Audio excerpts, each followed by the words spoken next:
Hello and welcome to Stocks Down Under. My name is Stuart Roberts and I'm one of the co-founders of our service. And joining me on the morning of Monday, the 4th of November 2024 from here in Sydney is Mr. James Bonnar, who's the CEO of Nyrada, ASX NYR. James, good morning. Hi, good morning, Stuart. James, Nyrada is no stranger to the principals at Stocks Down Under, including myself. There's some old research that we wrote several years ago. It's been very heartening talking to you just before we press the record button, the progress that you've made. Talk to us about your lead asset in NYR BI03. Sure, Stuart. So yeah, we're very excited about this new molecule that we've developed. The drug is an ion channel blocker. It blocks a family of ion channels called TRPC channels, and these ion channels have only fairly recently been properly studied. So the work that we're doing really originated from some pioneering work at the University of New South Wales here in Sydney, where they looked at studying a TRPC channel knockout mouse. So that's an animal where these ion channels are completely knocked out. And what they found was that these animals they live a normal lifespan, they breed normally, and they suffer no ill effects from having their TRPC ion channels knocked out. But what was remarkable is that in this research, they found that these mice were neuroprotected. So that was sort of the genesis for the start of the program and moving forward into traumatic brain injury and stroke. And really the challenge for the scientists at Nyrada was to develop a drug that essentially did the same thing as genetically knocking these channels out. So it's based on a sound scientific foundation, and we've been able to deliver a drug in NYR BI03 that's very potent in blocking these channels. So we've reported some interesting proof of concept data both in neuroprotection, but also more recently in cardioprotection. And that's what excites me. We know that knocking out the right calcium channel blockers can be neuroprotective, because calcium is poison to brain cells. But cardioprotection, how the heck did that happen? Well, these TRPC ion channels, they're expressed in brain cells like neurons and glial cells, but they're also expressed in heart cells as well, cardiomyocytes. And so the theory of knocking out these ion channels or blocking these calcium channels in order to be neuroprotective and cardioprotective is consistent. And you're right, Stuart, when you say that this calcium dysregulation is a key driver of tissue damage in the heart and the brain. What happens following injury, and that could be an ischemic injury, reperfusion when the blood flow is restored, in the case of stroke and heart attack, and also following mechanical trauma like you experience in a traumatic brain injury. What happens is that these TRPC ion channels, they become overexcited, and that leads to a calcium influx into the cell, and this calcium builds up to levels where the cells start dying. So by blocking these channels, we're preventing that process from occurring. Right.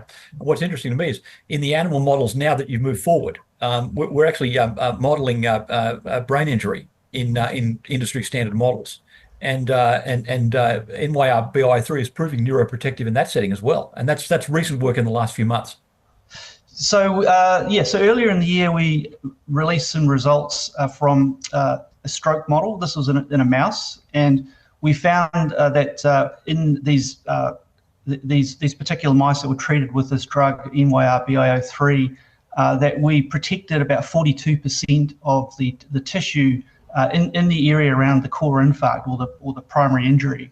So that was quite an astounding result. And we've always had a strong expression of interest in the approach we're taking from the US Department of Defense, and we're also looking at neuroprotection in a rat model that was developed at the Walter Reed Army Institute of Research, and this model mimics what would occur in a penetrating traumatic brain injury. So that study is being run. It's a three-way collaboration between Walter Reed, the University of New South Wales and Sydney, and Nyrada, and that study is due to read out in early January. So, we're excited about that. More recently, on the cardioprotection side, we ran the drug in a rat model of myocardial infarction, reperfusion injury, so just the coronary heart attack. And we achieved some pretty astonishing results. We got an 86% protection of the cardiac tissue, which was better than we anticipated. And we got some really impressive functional outcome measures as well. We reduced or increased the ejection fraction percentage, which is a measure of how much blood the heart pumps every time it beats. And we also got another impressive readout as well in a parameter called fractional shortening, which is the strength of the contraction. So, on top of that, we also got really good data from blood injury biomarkers. So it's pretty compelling evidence and data that this drug is cardioprotective. It's protecting the heart.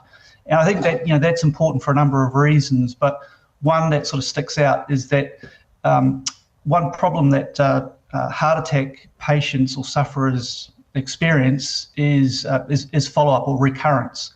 So, they have a higher risk of a heart attack in the 12 months following the initial heart attack. So, we believe that by protecting that critical heart tissue, that should lower the risk of reoccurrence.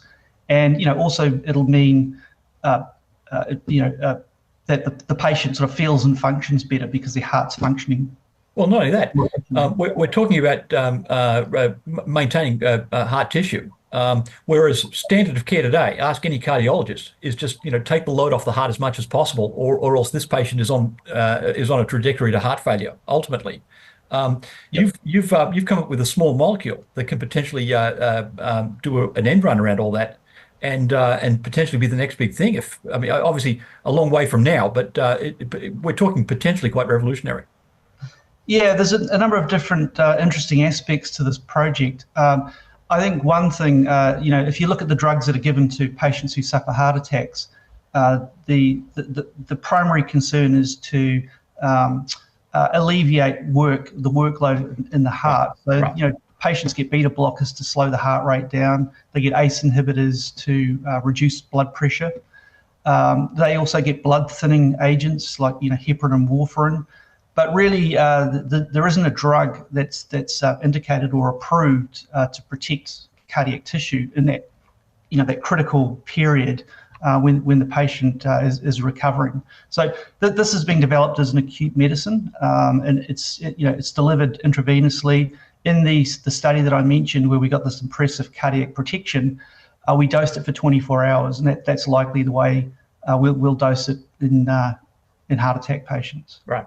So big step forward for Nyrada. I'm scratching myself at this point, because ordinarily these kind of revolutionary products are biologicals. You've come up with a small molecule, so you must have some really smart medicinal chemists working on this. We have. I think one of the clues in this is in the name of the drug, NYR BIO3. It was originally conceived as a neuroprotective drug, and this is the third iteration or the third generation of this molecule. We've just recently submitted a provisional patent which covers not only this molecule but a whole family of molecules that we've developed under this TRPC channel inhibitor umbrella. So we're excited by this development, Stuart. I think the knockout mouse model was really the key turning point for this program. And I think what's also interesting to point out is that these channels are only just starting to be researched. That they're also expressed in other critical organs in the body, for example, in the kidneys. So there are other indications that potentially we could apply this drug to. Right. Now, Nyrada's just raised 3.3 million at 12 cents a share, and you've just opened your share purchase plan. That gives you the runway to get into the clinic, and in this molecule, which will happen shortly. You've already got a relationship with the folks at Walter Reed on this molecule. Without drawing too much into that, is it fair to say that Walter Reed will be involved some way at the clinical aspect of this program? Not in the clinical aspect. The Department of Defense, the US Department of Defense, they've gotten behind brain injury programs in the past. So that there are funding opportunities, non-dilutive funding opportunities that will become available to us that we can apply for. But I think the next step for this drug, once we complete phase 1, is to open an IND and then study it in the target patient population in the US. What we're originally going after, Stuart, is an acute treatment for the more severe end of traumatic brain injury. We call it moderate to severe traumatic brain injury. So these are typically patients who are admitted through an emergency department, and it's a serious and life-threatening condition. Right. So. And you're at the point where if you can get in early enough and engineer some neuroprotection, there can be some great outcomes in terms of rehabilitation for these patients. That's the aim of this treatment, is to suppress the level of damage that occurs in the brain, and there's good evidence to suggest that will lead to real tangible improvements in the quality of life for these patients. Right. And in terms of the cardioprotection, obviously we'll be looking to treat coronary heart attack patients. But one of the side effects of this, and it's kind of an interesting coming together of the neuroprotection and the cardioprotection, is that a lot of these patients, they suffer a cognitive decline because, of course, when your heart stops, it stops pumping blood to your brain. So I think there's an interesting interplay between protecting the heart and also what else the drug was developed for, and that is protecting the brain from ischemic injury.